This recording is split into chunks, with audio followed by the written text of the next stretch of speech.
Bonjour à tous et bienvenue dans cette nouvelle vidéo.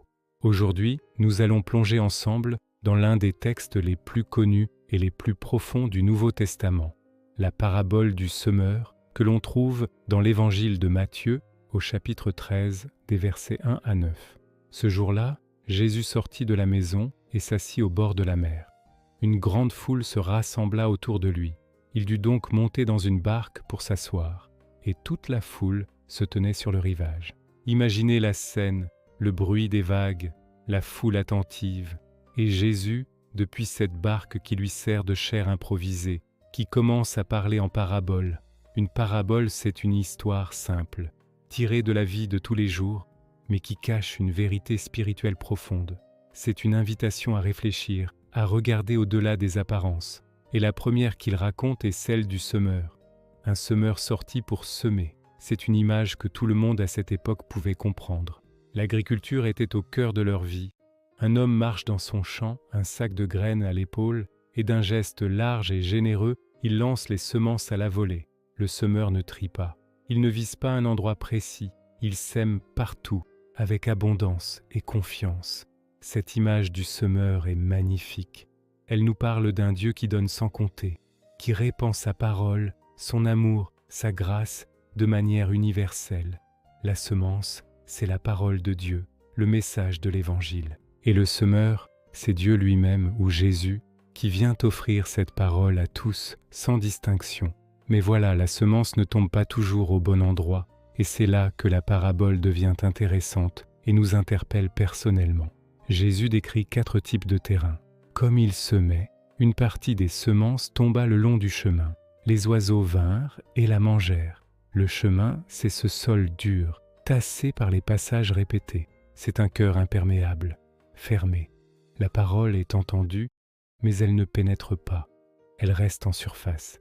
Et aussitôt, les distractions, les soucis, les doutes, symbolisés par les oiseaux, viennent et l'emportent. C'est comme entendre une bonne nouvelle et l'oublier 5 minutes plus tard, parce qu'on est déjà passé à autre chose. Le cœur est tellement encombré qu'il n'y a pas de place pour que la graine puisse même commencer à germer. C'est un avertissement pour nous. Sommes-nous parfois ce chemin dur, trop occupés, trop distraits pour laisser la parole nous atteindre vraiment? Ensuite, Jésus continue. Une autre partie tomba dans les endroits pierreux, où elle n'avait pas beaucoup de terre. Elle leva aussitôt, parce qu'elle ne trouva pas un sol profond. C'est l'image d'un enthousiasme superficiel. On entend la parole et c'est génial. On est touché, on est content, on est motivé. La petite plante pousse vite, c'est spectaculaire. On se sent plein de foi et d'énergie. Mais il y a un mais. Le soleil parut et elle fut brûlée et, faute de racines, elle sécha. Les endroits pierreux, c'est un cœur qui a une fine couche de bonne terre, mais juste en dessous, c'est le roc. Il n'y a pas de profondeur. Dès que les difficultés arrivent, les épreuves, la persécution, le soleil qui tape fort, cet enthousiasme initial s'effondre. La foi n'avait pas de racines profondes pour puiser la force nécessaire. C'est la foi des beaux jours. Quand tout va bien, on est chrétien. Mais dès que ça se complique, on abandonne. La parabole nous demande, notre foi a-t-elle des racines? Est-ce que nous la nourrissons en profondeur pour qu'elle puisse résister aux tempêtes de la vie? La troisième situation est tout aussi parlante. Une autre partie tomba parmi les ronces. Les ronces montèrent et l'étouffèrent. Ici, le sol est bon. La graine germe, la plante pousse. Il y a un bon début, comme pour le terrain pierreux. Mais ce sol n'est pas propre. Il est déjà occupé par autre chose, des ronces. Jésus expliquera plus tard que ces ronces, ce sont les soucis de ce monde et la séduction des richesses. La plante de la foi essaie de grandir, mais elle est en compétition avec 1000 autres choses qui réclament notre attention, notre énergie, notre cœur, les soucis du quotidien, la course à l'argent, au succès, au confort, au plaisir. Toutes ces choses, comme des mauvaises herbes, grandissent en même temps et finissent par prendre toute la lumière, toute l'eau, tous les nutriments. La parole de Dieu est étouffée. Elle est là, mais elle ne peut pas porter de fruits parce qu'elle est asphyxiée par tout le reste. C'est peut-être le piège le plus courant pour beaucoup d'entre nous dans notre société moderne. Notre vie est tellement remplie que Dieu n'a plus la place pour s'épanouir en nous, Mais heureusement, l'histoire ne s'arrête pas là. Il y a un quatrième terrain, et c'est là que réside toute l'espérance de la parabole. Une autre partie tomba dans la bonne terre. Elle donna du fruit, un grain 100, un autre 60, un autre 30. Enfin, voici le terrain idéal, la bonne terre. C'est un cœur qui est à la fois réceptif, profond et dégagé. C'est un cœur qui entend la parole, qui la comprend et qui l'accueille. Et que se passe-t-il? La croissance est extraordinaire. La semence ne se contente pas de pousser, elle porte du fruit. Et pas n'importe quel fruit, un fruit abondant, un grain qui en donne 30, 60 ou même 100. C'est une récolte miraculeuse qui dépasse toutes les espérances.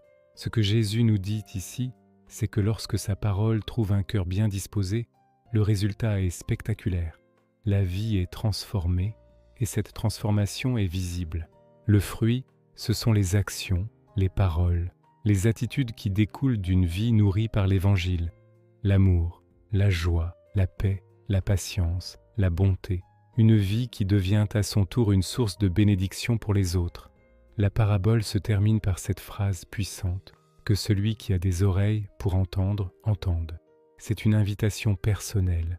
Jésus ne nous place pas dans une case. Il ne nous dit pas « Toi tu es le chemin, toi tu es les pierres ». Non, il nous présente ces 4 terrains comme un miroir. Il nous invite à nous examiner nous-mêmes. Quel type de terre suis-je aujourd'hui ? Mon cœur est-il dur et fermé? Est-il superficiel et inconstant? Est-il encombré et étouffé par les soucis du monde? Ou est-ce que je m'efforce, avec la grâce de Dieu, d'être cette bonne terre, prête à accueillir la semence et à la laisser porter du fruit? La bonne nouvelle, c'est que le type de sol n'est pas une fatalité.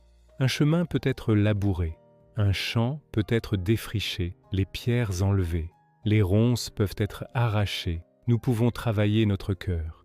Nous pouvons demander à Dieu de nous aider à l'adoucir, à l'approfondir, à le nettoyer. Le semeur, lui, continue de semer. Chaque jour, Dieu répand sa parole avec générosité. La question qui nous est posée à travers cette parabole vieille de 2000 ans, mais toujours aussi actuelle, est simple. Que faisons-nous de la semence que nous recevons? Voilà, j'espère que cette réflexion sur la parabole du semeur vous a parlé. C'est une histoire qui nous pousse à l'introspection et à l'action. N'hésitez pas à partager dans les commentaires ce que cette parabole évoque pour vous. Quel type de sol avez-vous l'impression d'être en ce moment? Et comment pouvez-vous devenir une meilleure terre? Merci d'avoir regardé cette vidéo jusqu'au bout.